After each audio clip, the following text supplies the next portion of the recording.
بسم اللہ الرحمن الرحیم۔ السلام علیکم ورحمۃ اللہ وبرکاتہ۔ اہلا وسہلا اقرا معہد الحافظات بشاور شارع ورسد جماعت عالیہ دوم، مضمون مشکاۃ المصابیح جلد اول، سبق نمبر 7، کتاب الایمان الفصل الاول کی حدیث نمبر 2۔ وعن ابن عمر رضی اللہ عنہما قال قال رسول اللہ صلی اللہ علیہ وسلم بنی الاسلام علی خمس، شہادت ان لا الہ الا اللہ وان محمدا عبدہ ورسولہ واقام الصلاۃ وایتاء الزکاۃ والحج وصوم رمضان، متفق علیہ۔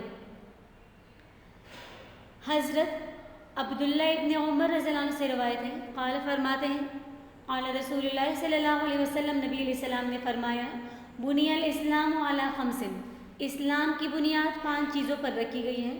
شہادت و گواہی دینا، اللہ الہ الا اللہ، اس بات کی کہ اللہ کے سوا کوئی معبود نہیں، وان محمد عبدہ ورسولہ، اور محمد صلی اللہ علیہ وسلم اللہ کے بندے اور اس کے رسول ہیں، واقام الصلاۃ، اور نماز قائم کرنا، نماز پابندی سے پڑھنا، وایتاء الزکاۃ، اور زکوٰۃ ادا کرنا، والحج، اور حج کرنا، وصوم رمضان، اور رمضان کے روزے رکھنا۔ حدیث کے راوی عبداللہ ابن عمر کے حالات، نام ان کا عبداللہ اور کنیت ان کی ابن عمر۔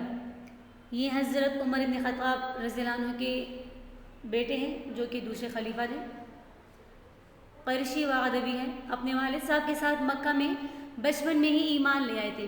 یہ غزوہ بدر میں شریک نہیں ہوئے، غزوہ احد میں ان کی شرکت مختلف ہی ہے۔ صحیح بات یہ ہے کہ سب سے پہلا غزوہ جس میں یہ شریک ہوئے غزوہ خندق ہے۔ بعض نے یہ بیان کیا کہ بدر کے دن بچہ ہونے کی وجہ سے بھرتی نہیں کیے گئے، اور نبی علیہ السلام نے ان کو احد کے دن شریک ہونے کی اجازت دے دی تھی۔ اور ایک روایت یہ ہے کہ یوم احد میں آپ کو واپس کر دیا، اس لیے کہ اس وقت ان کی عمر 14 سال کی تھی، اور اس کے بعد غزوہ خندق میں اور دوسرے تمام غزوات میں یہ شریک ہوئے ہیں۔ حضرت عبداللہ ابن عمر بڑے علم، زہد، تقوی، پرہیزگاری والے تھے، معاملات میں بڑی دیکھ بھال اور احتیاط کیا کرتے تھے۔ جابر ابن عبداللہ رضی اللہ عنہ نے فرمایا کہ ہم میں سے کوئی ایسا نہیں بچا تھا کہ دنیا اس پر مائل ہو گئی تھی اور وہ دنیا کی طرف جھک گیا، سوائے عبداللہ ابن عمر، سوائے حضرت عمر اور ان کے بیٹے عبداللہ ابن عمر کے۔ اس طرح حضرت میمون رضی اللہ عنہ بن مہران کا قول یہ ہے کہ میں نے حضرت ابن عمر سے زیادہ محتاط اور پرہیزگار کسی کو نہیں دیکھا، اور حضرت عبداللہ ابن عباس سے زیادہ کسی کو عالم نہیں پایا۔ اس طرح حضرت نافع رضی اللہ عنہ نے فرمایا کہ حضرت عبداللہ ابن عمر نے اپنی حیات میں 1000 بلکہ اس سے زیادہ انسانوں کو غلامی کی قید سے آزاد کیا تھا۔ نزول وحی سے 1 سال قبل ان کی ولادت ہوئی، اور 73 ہجری میں ابن زبیر کے قتل کے 3 ماہ بعد اور بعض کے نزدیک 6 ماہ بعد انہوں نے وفات پائی۔ انہوں نے وصیت کی تھی کہ مجھے حل میں دفن کیا جائے، لیکن حجاج نے کی وصیت پوری نہ کی، اور مقام ذی طویٰ میں مقبرہ مہاجرین کے اندر دفن کیے گئے، اور حجاج کے کہنے پر ایک آدمی نے ان کو شہید کیا تھا۔ اس طرح عبداللہ ابن عمر مکثرین صحابہ میں سے ہیں۔ محدثین کی اصطلاح میں مکثرین صحابہ ان صحابہ کو کہا جاتا ہے جن کی روایات کی تعداد 1000 سے زائد ہوں۔ وعن ابن عمر رضی اللہ عنہما، ابن عمر رضی اللہ عنہ سے روایت ہے کہ نبی علیہ السلام نے فرمایا، اسلام کی بنیاد 5 چیزوں پر ہے۔ اس بات کی گواہی دینا کہ اللہ کے سوا کوئی معبود نہیں اور محمد صلی اللہ علیہ وسلم اللہ کے رسول ہیں۔ تو اس حدیث میں اسلام سے مراد اسلام کامل ہے، اور یہاں پر یہ حدیث میں جو تشبیہ دی گئی ہے تو یہ تشبیہ المعقول بالمحسوس کی قبیل سے ہے، یعنی معقول چیز کی تشبیہ محسوس کے ساتھ دی گئی ہے۔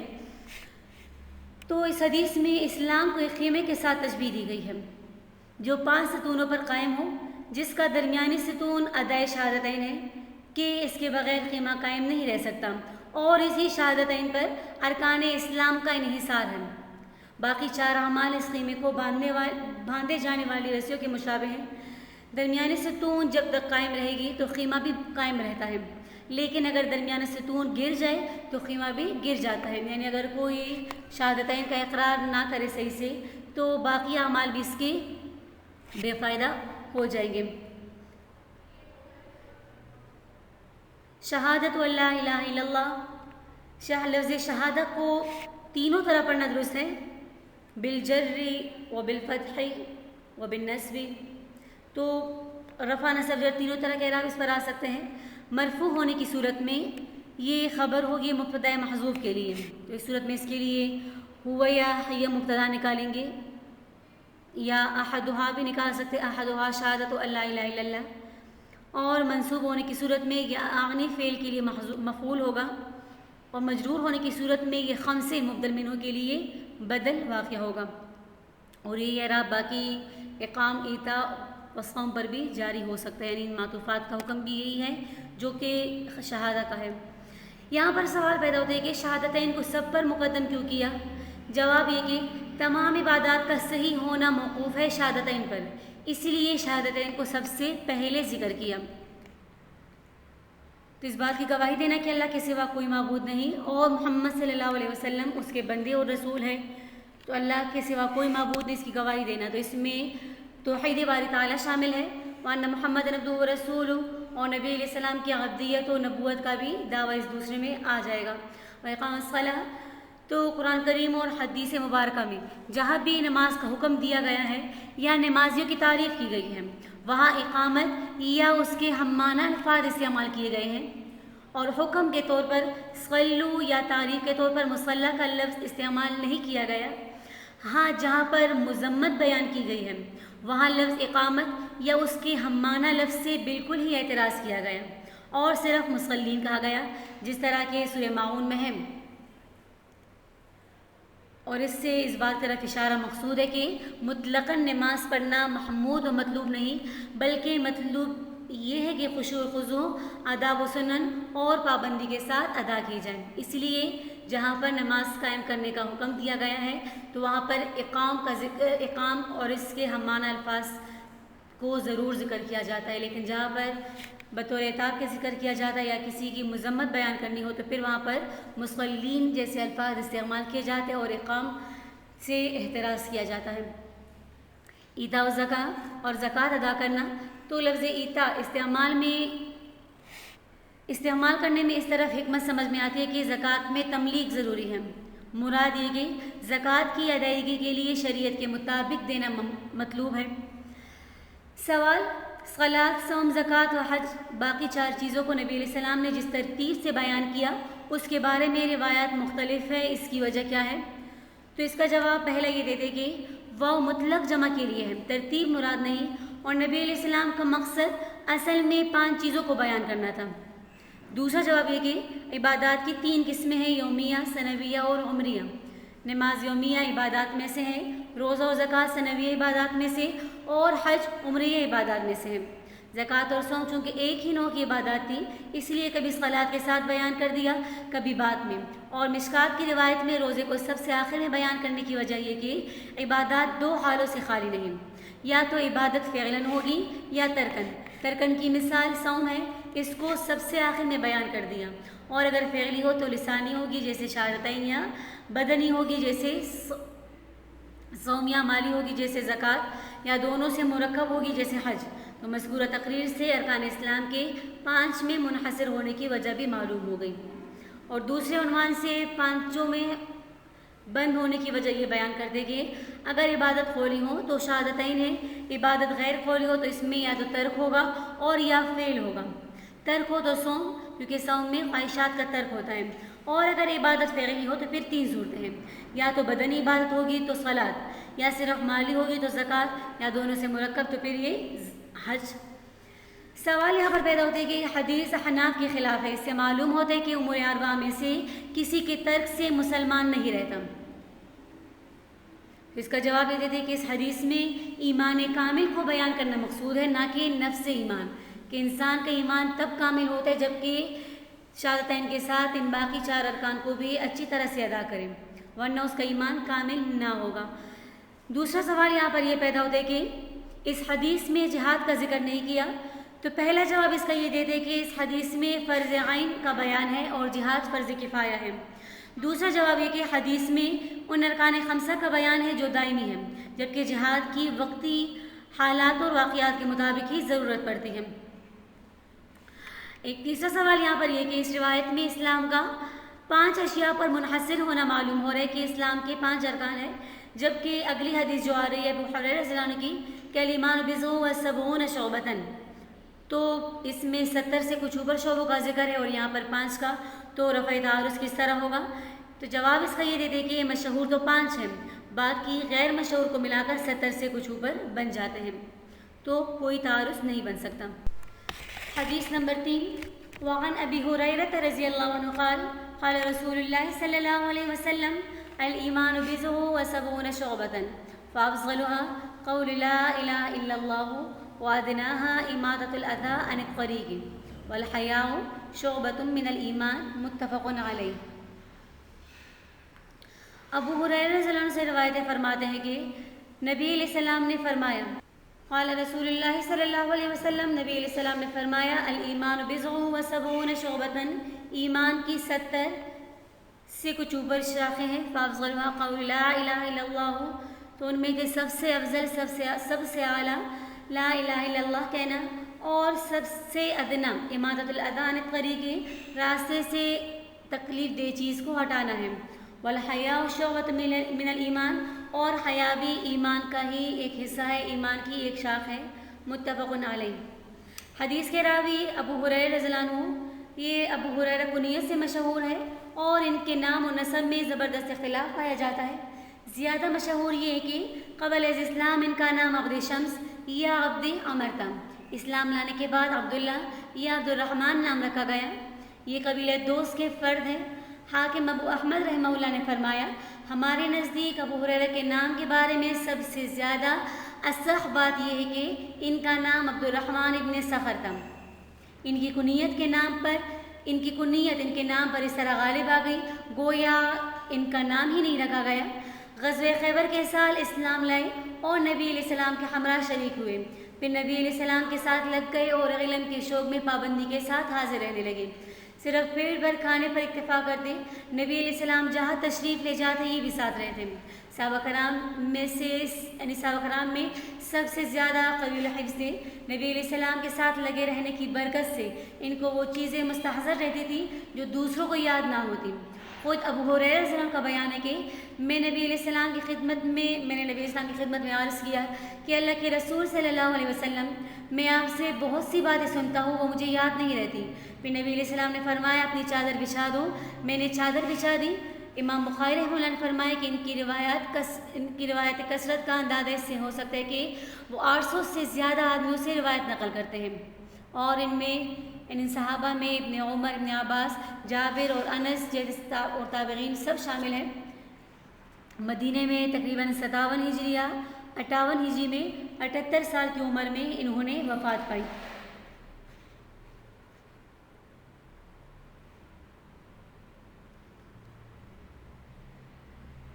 ذخیرہ حدیث میں سب سے کثیر تعداد ان سے مروی ہے، تقریباً ان کی مرویات کی تعداد 5364، اور ان کی روایت زیادہ ہونے کی وجہ بیان ہو بھی گئی کہ مہاجرین اپنی تجارت میں اور انصار کھیتی میں مشغول ہوتے تھے، اور یہ مجرد تھے، نہ بچہ نہ بیوی، اس لیے نبی علیہ السلام کی مجلس میں رہتے اور حدیثیں سنتے، اسی لیے ان کی مرویات سب سے زیادہ ہیں۔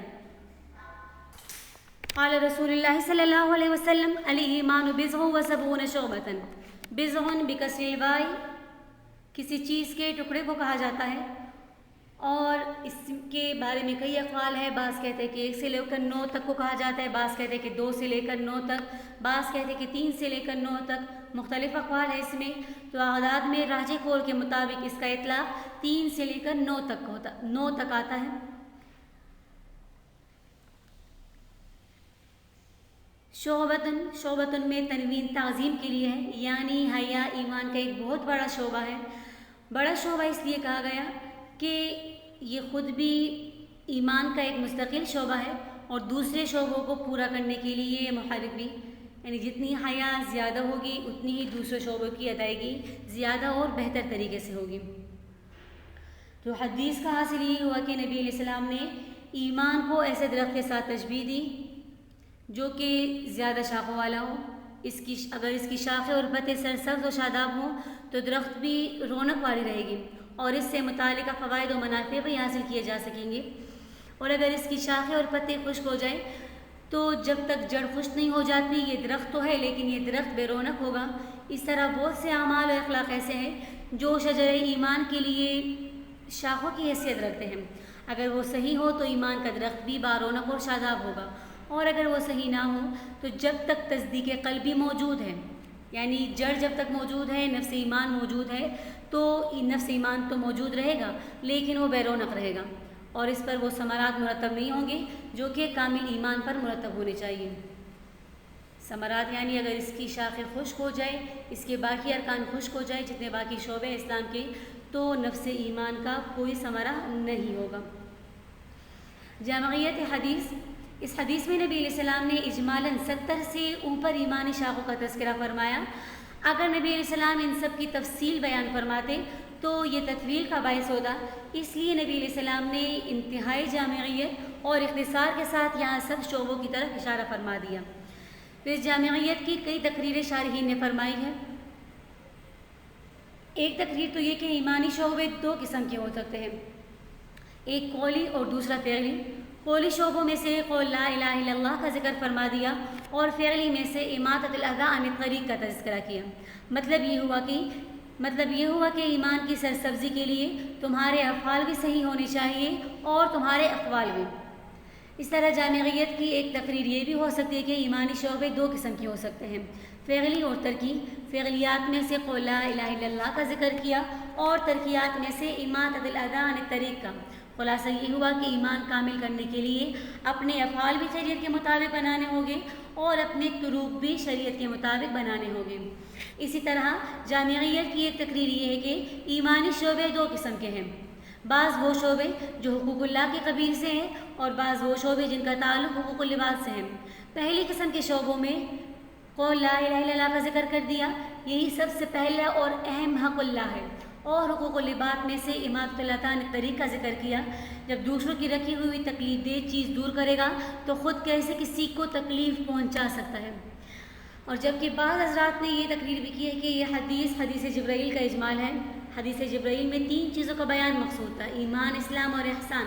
یہاں ایمانیات میں سے قول لا الہ الا اللہ کا ذکر کر دیا اور اسلام میں سے اماطۃ الاذی عن الطریق کا تذکرہ کر دیا اور احسان میں سے حیا کا ذکر کر دیا۔ احسان بھی امر باطنی ہے اور حیا بھی امر باطنی ہے۔ اس حدیث میں ایمان کے شعبے بیان کیے گئے تو شعبے ایمان کی تعداد میں روایات مختلف ہیں، کل 3 قسم کی روایت آتی ہے۔ بعض روایات میں ایمانی شعبے 70 سے کچھ اوپر بتائے گئے ہیں، جیسا کہ صاحب مشکات نے یہاں پر اس حدیث میں بیان فرما دے، یہ روایت نقل کی ہے، جبکہ دوسری بعض روایت میں تعداد 60 سے کچھ اوپر بتائی گئی ہے، جس طرح کہ بخاری کی ایک روایت میں موجود ہے۔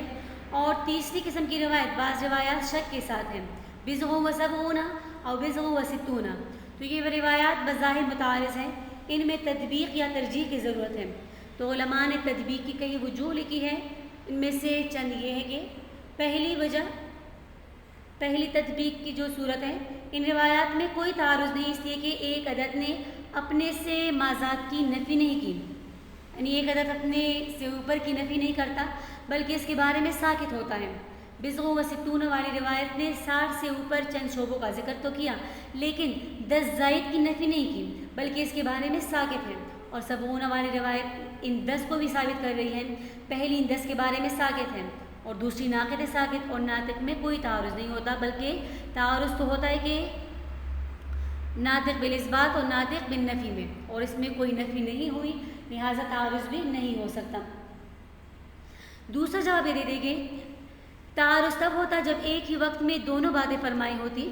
ہو سکتا ہے کہ پہلے نبی علیہ السلام کو وحی کے ذریعے 60 سے چند اوپر شعبوں کا علم ہوا اور اس وقت نبی علیہ السلام نے انہی کا تذکرہ فرما دیا، بعد میں وحی سے 10 اور معلوم ہو گئے، نبی علیہ السلام نے دوسری مجلس میں اس کا تذکرہ فرما دیا، یعنی نبی علیہ السلام پر اللہ کی طرف سے انعامات روز بروز آتے رہے، تو ہو سکتا ہے پہلے 60 کا علم پھر بعد میں 70 کا۔ تیسرا جواب یہ کہ تعارض اس صورت میں ہو سکتا ہے کہ جب دونوں عدد تحدید پر محمول کیے جائیں، یہاں دونوں عدد تحدید کے لیے بلکہ تکثیر کے لیے ہیں، یعنی دونوں روایات میں یہ بتانا مقصود ہے کہ ایمان کے بہت سے شعبے ہیں، کسی خاص عدد کی تحدید بیان کرنا مقصود نہیں، حد بیان کرنا مقصود نہیں۔ جب دونوں روایتوں میں ایک ہی بات یعنی دونوں روایت میں ایک ہی بات کرنا مقصود ہے، لہٰذا تعارض بھی نہیں ہو سکتا۔ چوتھا جواب یہ دیتے کہ عدد اقل عدد اکثر کے منافی نہیں، جس طرح کہ پہلے قول سے معلوم ہو گیا۔ اور اس طرح پانچواں جواب یہ دیتے کہ بعض اوقات جنس میں خاص نوع ہوتی ہے کہ اسے جنس سے مستقل شمار کرتے ہیں، اگر اجناس شمار کرے تو عدد کم ہوگا اور اگر انواع کو شمار کرے تو عدد زیادہ ہوگا۔ یہاں پر بھی اس حدیث میں یہی اجناس اور انواع والا معاملہ تھا۔ ادناہا اماطۃ الاذی، تو ادنا کے دو معنی ہو سکتے ہیں، ایک مرتبے کے لحاظ سے کمتر ہے، تو دوسرا حصول کے لحاظ سے نہایت آسان، یعنی بہت کمتر اور حصول کے لحاظ سے آسان۔ تو حقوق اللہ یعنی افضلها سے حقوق اللہ کی طرف اشارہ اور ادناہا سے حقوق العباد کی طرف اشارہ ہے۔ تو حاصل یہی ہوا کہ مسلمان ہونے کے لیے جس طرح حقوق اللہ کی رعایت ضروری ہے، اسی طرح حقوق العباد کی رعایت بھی ضروری ہے۔ پھر حقوق اللہ میں سب سے اعلیٰ کو اور حقوق العباد میں سب سے ادنا کو ذکر کیا کہ ان کے درمیان جتنے حقوق تھے وہ اس میں آ گئے۔ سوال یہاں پر پیدا ہوتا ہے کہ لوگوں کو اپنی تکلیف سے بچانا تو اونچے درجے کی عبادت ہے، تو یہاں پر نبی علیہ السلام نے کیسے اس کو ادنا فرمایا؟ اس کا جواب یہ دیتے کہ اس کو ادنا دوسرے شعبوں کے اعتبار سے کہا گیا ہے، اگرچہ فی ذات ہی یہ اونچی چیز ہے۔ اماطۃ الاذی، اس میں دونوں صورتیں آ گئیں، پہلی صورت کے راستے میں ایذا والی چیز کو ہٹا دینا، اور دوسری صورت ابتدا سے ہی تکلیف دہ چیز راستے میں نہ ڈالنا۔ افضلها لا الہ الا اللہ میں سوال پیدا ہوتے کہ صرف لا الہ الا اللہ کہنے سے تو آدمی مسلمان نہیں ہوتا جب تک کہ محمد الرسول اللہ نہ کہے، پھر لا الہ الا اللہ کیسے افضل ہوا؟ تو پہلا جواب اس کا یہ دیتے کہ یہاں جز کو ذکر کر کے کل یعنی پورا کلمہ مراد لیا ہے۔ دوسرا جواب یہ کہ اعلیٰ یعنی افضل ہونا اسلام کے کافی ہونے کو مستلزم نہیں۔ اور تیسرا جواب یہ کہ جب اقرار توحید کی نسبت ہو تو باقی امور صوم وغیرہ کی طرف تو ان کے اعتبار سے لا الہ الا اللہ افضل ہے۔ الحیاء شعبۃ من الایمان، حیا ایمان کا حصہ ہے۔ حیا کی تعریف یہ بیان کی گئی ہے کہ حیا وہ ملکہ ہے جو حرکات قبیحہ سے بچنے پر انسان کو ابھارتا ہے، انسان کو برانگیختہ کرتا ہے اور صاحب حق کے حق میں کوتاہی کرنے سے روکتا ہے۔ حیا وہ ملکہ ہے جو برے حرکات قبیحہ سے بچنے پر انسان کو برانگیختہ کرتا اور صاحب حق کے حق میں کوتاہی کرنے سے روکتا ہے۔ یہاں پر حیا کا ذکر ایمان کے شعبوں میں اجمالاً تو ہو گیا، بضع و سبعون شعبۃ، لیکن اس کو مستقلاً یعنی علیحدہ اس لیے ذکر کیا کہ یہ شعبہ ایمان کے باقی شعبوں کی طرف داعی بنتا ہے۔ جس انسان میں حیا ہو وہ دنیا اور آخرت دونوں کی رسوائی سے ڈرتا ہے، اور جس میں حیا نہ ہو اس کو کسی قسم کی رسوائی کا احساس نہیں ہوتا۔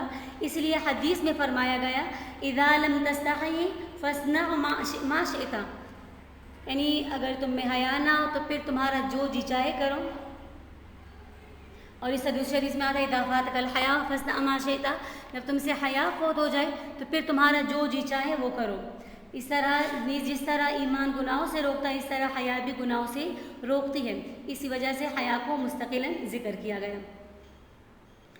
سوال پیدا ہوتا ہے یہاں پر، حیا تو غیر مسلم اقوام میں بھی پائی جاتی ہے، پھر اس کو ایمان کا شعبہ کیسے قرار دیا؟ جواب یہ کہ کافر چونکہ مالک حقیقی سے حیا نہیں کرتا، اس لیے اس کے اندر جو حیا ہے وہ حیا حقیقی نہیں بلکہ حیا رسمی ہے۔ سوال، حیا تو فطری اور غیر اختیاری چیز ہے جبکہ ایمان کی سب خصلتیں اختیاری ہوتی ہیں۔ پہلا جواب اس کا یہ دیتے کہ حیا کی دو قسمیں ہیں، حیا طبعی کہ اپنی طبعیت کی ملامت کی وجہ سے نامناسب کام چھوڑ دینا، اور دوسری قسم حیا شرعی کہ شارع علیہ السلام کی وجہ سے نامناسب کام کو چھوڑ دینا۔ تو یہاں پر حیا شرعی مراد ہے جو کہ اختیاری ہے نہ کہ طبعی۔ دوسرا جواب یہ دیتے کہ حیا اگرچہ طبعی اور خلقی ہے لیکن اس کا استعمال کسبی ہے، اس کسبی استعمال کی وجہ سے اس کو ایمان کا شعبہ قرار دیا گیا۔ اور تیسرا جواب یہ کہ اس حیا سے مراد کسبی حیا ہے جو کسی عمل پر دوام اختیار کرنے کی وجہ سے حاصل ہوتی ہے، جیسے نماز کے عادی شخص کو ترک نماز سے حیا مانے ہوتی ہے، ایسے ہی داڑھی والے شخص کو داڑھی کٹانے سے حیا مانے ہوتی ہے۔ اور چوتھا جواب یہ کہ ایمان کے شعبے متقارب مفہوم ہونے کی وجہ سے بعض نے علیحدہ ذکر کیا اور بعض نے اس کو اکٹھے ذکر کیا۔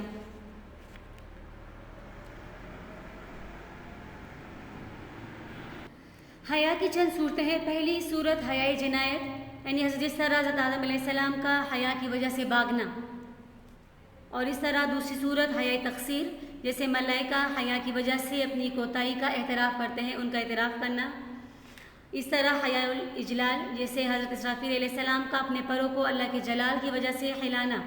چوتھی صورت حیاء الکرم، نبی علیہ السلام کا حضرت زینب کے نکاح کے وقت ولیمے کے لیے جو صحابہ کو بلایا، ساتھ دعوت سے فراغت کے بعد لوگ بیٹھے رہے، جبکہ نبی علیہ السلام چاہتے تھے کہ لوگ چلے جائیں، مگر صراحتاً لوگوں سے جانے کا نہ کہنا حیا کی وجہ سے تھا، تو اسے حیاء الکرم کہتے ہیں۔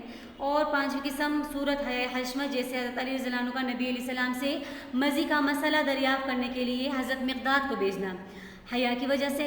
اس طرح حیاء استحقاق، اپنے نفس کو کمتر سمجھتے ہوئے اللہ سے سوال کرنے سے حیا کرنا، جیسے حضرت موسیٰ علیہ السلام کے بارے میں آتا ہے کہ ان کو دنیا میں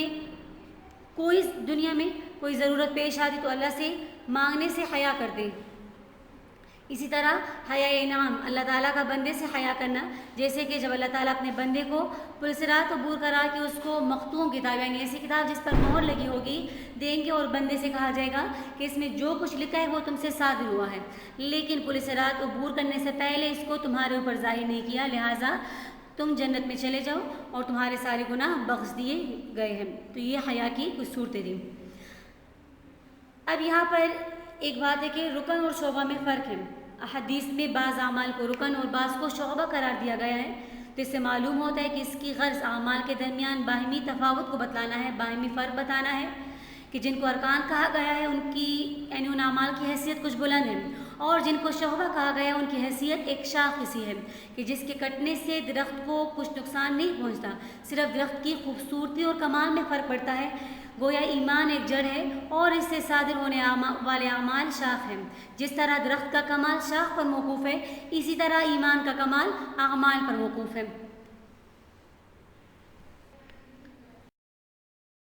جزاکم اللہ خیرا کثیرا۔ السلام علیکم ورحمۃ اللہ وبرکاتہ۔